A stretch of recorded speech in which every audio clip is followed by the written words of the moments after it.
මහා සංඝරත්නයෙන්ද ගරු විධායකතුමාගෙන්ද ආචාර්ය මණ්ඩලයේ ගුරු මෑණිවරුන්ගෙන්ද පියවරුන්ගෙන්ද මාතලාතර සොලිසෝනියන්ගෙන්ද අවසරයි.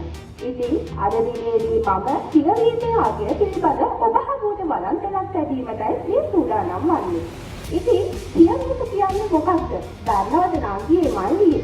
පියවීම මගින් මිනිසා සම්පූර්ණ කරනවා. සාර්ථක පුද්ගලයෙක් ලෝකයට දායාද කරනවා. ඉතින් ඔයාලා දන්නවද පියවීම කියන්නේ මොකක්ද කියලා? පියවීම කියන්නේ පොතපත කියවන එක. ඉතින් අද වන විට කියවීමේ අගය ඇත්තටම කිව්වොත් පොතක් දුරක් වෙලා තියෙනවා. ඔබ දන්නවද රුසිය ජාතික ගෝධි?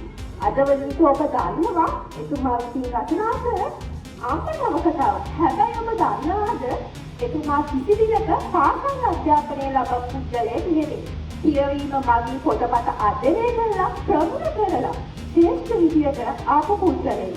එතුමාගේ අම්ම නවකතාව අද අප සියලු දෙනාම දන්නවා. ඉතින් මට කියන්න බලන්න ඔයාලා අන්තිමට කියමු පොතක් පතක් මතකද? ඇත්තටම කිව්වොත් මතක නෑ නේද? ඒක තමයි පාසල කියන්නේම දැනුම් සම්භාරයක්. ඉතින් අපිට පාසලේදී ශ්‍රේෂ්ඨ කාලය. ඉතින් දැනුම් ඉගෙනුම් සම්භාරයේට ඇත්තටම කිව්වොත් වටින හොඳ උපකරණයක් විදිහට පාවිච්චි කරන්න පුළුවන්. පුස්තකාලේ මගින් දැනුම ගොඩක් අපිට ගන්න පුළුවන්.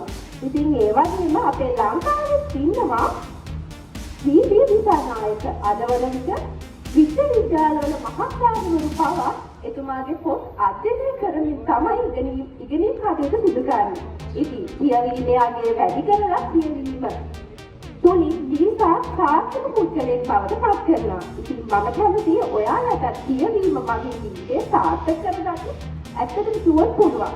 ඉතින් මගේ කතාව අසක් කිය ඔබ සමග ස්තුතියි. Subscribe channel and thank you for watching.